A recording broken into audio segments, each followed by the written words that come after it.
네, 안녕하세요. 오늘은 부자들이 절대 하지 않는 습관, 가난한 사람들이 하는 습관에 대해서 말씀드리려고 합니다. 오늘은 그랜드 카돈의 10배의 법칙의 책을 보고 말씀을 드리는 건데요. 첫 번째로는 할 수 있다는 태도를 지녀라입니다. 그래서 그랜드 카돈은 부자들은 보통 목표를 할 수 있다라는 태도를 지니고 큰 목표를 만들고 나서 큰 목표라 하면은 이제 수치화되고 데드라인이 있는 구체적인 목표를 말하는 거예요. 그래서 그런 구체적인 목표를 가지고 대신 이제 큰 목표를 세웠으니까 그 목표를 위해서 10배 이상의 실행을 하는 것을 강조를 합니다. 그래서 보통 사람들은 이제 목표를 원대하게 잡기보다는 내가 할 수 있는 좀 낮은 목표를 잡은 다음에 실행을 하려고 하는데요. 그렇다고 한다면 이제 성공을 하거나 해내는 데에는 한계가 있기 때문에 이렇게 큰 목표를 세우고 대신 실행을 바로 하면서 10배 이상의 실행을 하라고 말합니다. 그리고 두 번째로는 내가 해결하겠다라고 생각을 하는 것이 중요하다고 합니다. 그래서 내가 어떠한 문제가 생겼을 때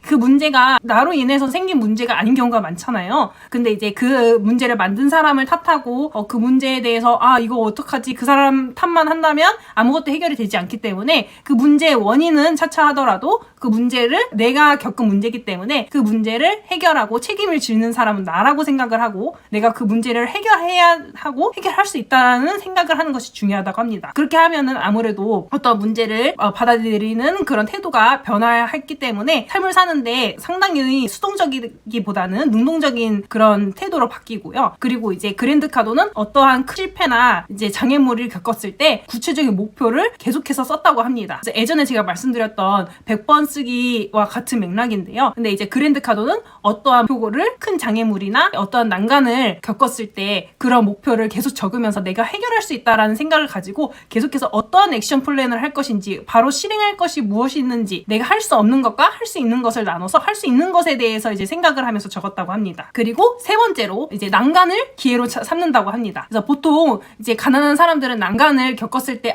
바로 무너지고 하는데요. 근데 부자들이나 성공한 사람들은 그런 난간이 왔을 때 내가 더 강해질 수 있는 기회구나 라고 생각을 하고 이 기회를 더 나를 성장하는 데 쓰는 그런 원동력으로 사용한다고 합니다. 그래서 같은 문제를 보더라도 그 문제를 긍정적으로 볼 수 있고 부정적으로 볼 수 있는 거죠. 근데 이제 성공한 사람들은 이것을 이제 기회로 본다고 합니다. 네 번째로는 도전을 사랑한다입니다. 그래서 내가 익숙하고 내가 아는 사람들만 만나는 게 아니라 내가 불편하고 익숙하지 않은 것들에 대해서도 그런 것들을 하면서 성장의 기회를 삼고 더 배움의 길을 삼으면서 성장을 하는 거죠. 그러면서 이제 다른 내가 겪지 못했던 그런 새로운 기회를 만날 수 있기 때문에 성공한 사람들은 이제 이런 도전을 사랑한다고 합니다. 다섯 번째는 문제를 찾아서 해결을 한다고 합니다. 문제를 보지 않고 회피하려는 성향이 있는 사람들은 가난한 사람들이 많다고 해요. 그런데 이런 있는 문제를 찾아서 이 문제를 어떻게 해결할 것인지 바로 이제 능동적으로 해결을 하는 것이 부자들이 하는 행동의 습관이라고 합니다. 그래서 여러분들도 이런